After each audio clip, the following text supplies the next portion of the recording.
to host you in India for the second summit of Forum of India Pacific Island Cooperation, FIPIC, as it is called now. I'm deeply grateful to you for coming to India. I'm aware that the journey is not short and you have busy schedules, but I also know that familiarity shrinks distances.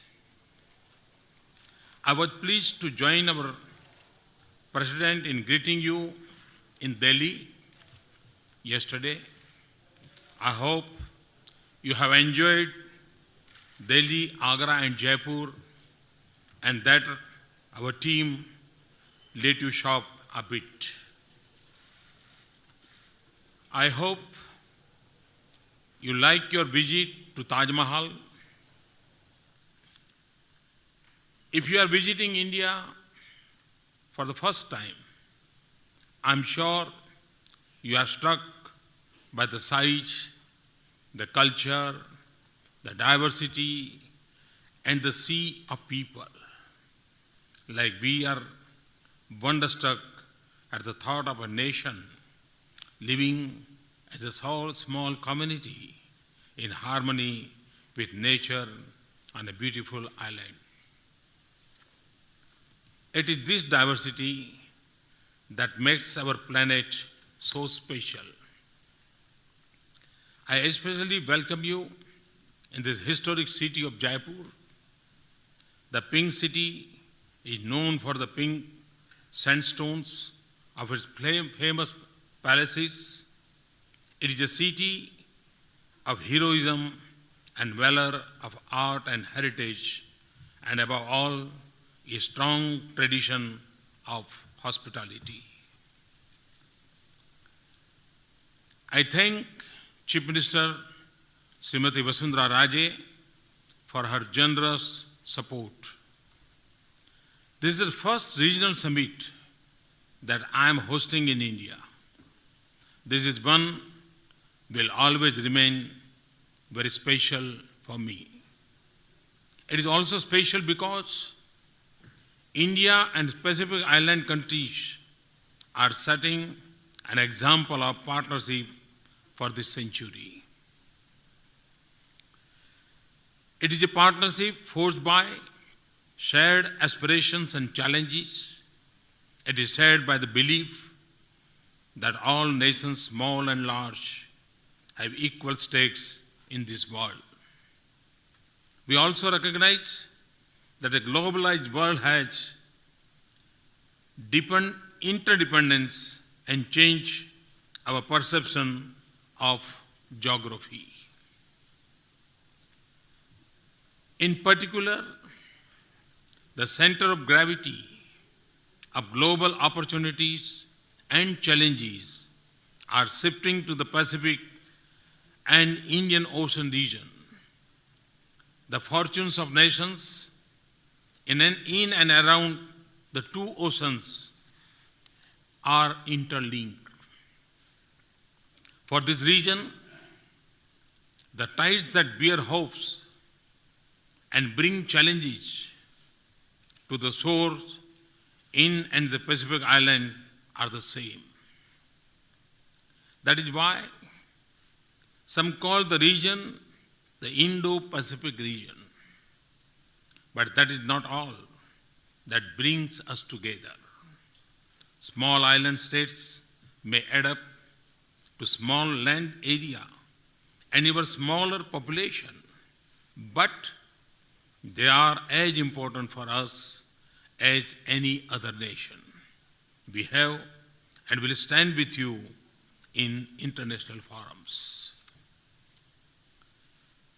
It is with this sense of solidarity that we made the strongest contribution to the SIDS conferences in Samoa last year, which led to the evolution of the Samoa pathway. We also supported the interests of SIDS on capacity building in the latest outcome document on the post-2015 development agenda.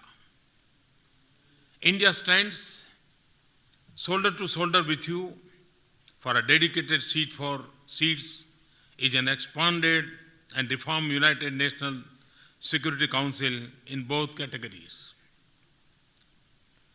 India will support the realization of your vision of Pacific regionalism.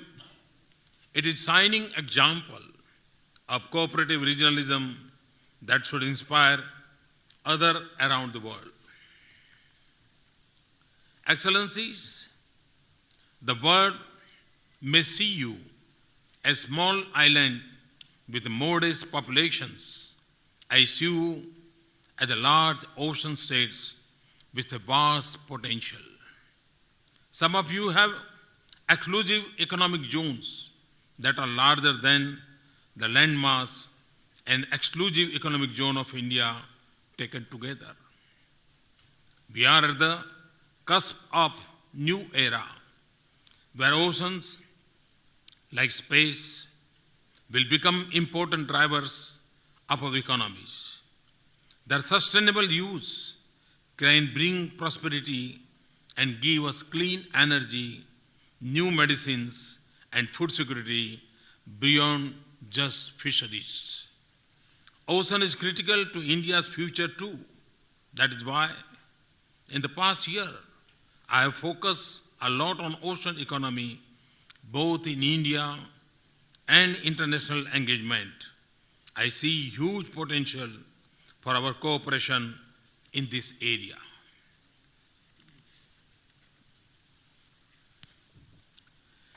India was pleased to stand with you in ensuring that sustainable use of oceans and marine resources constitute a distinct element in the Sustainable Development Goals in the United Nations that were finalized recently. Our global challenges are similar.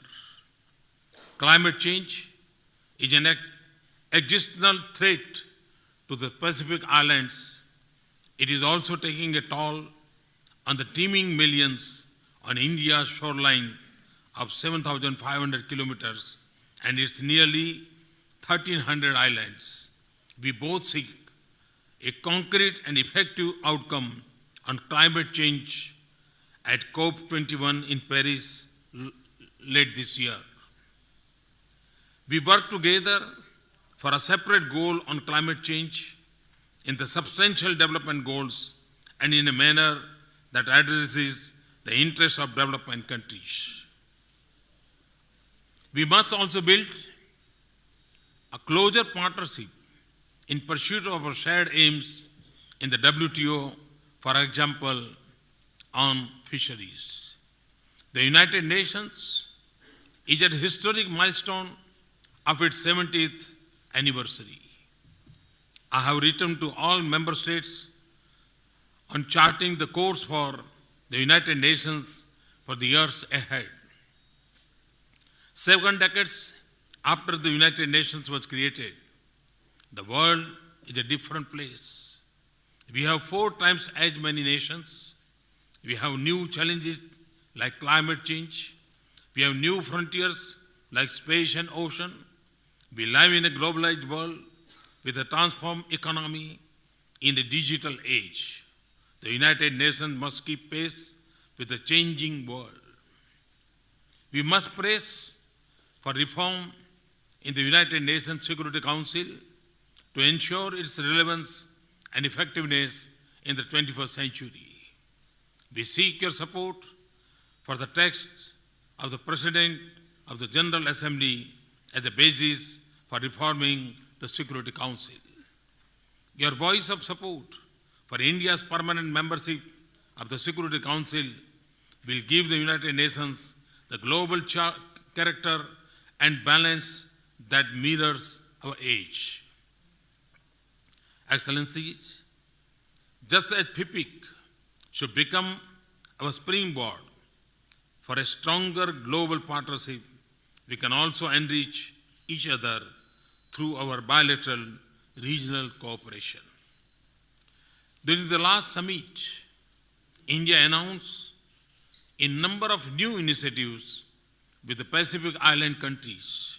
I am pleased that we have been able to deliver on many of our commitments. These include increasing India's granting aid to Pacific Island countries from 125,000 to 200,000 US dollars, e-tourist visas, deputation of Indian experts in the area of choir industry, and a special training program for diplomats of the Pacific Island countries.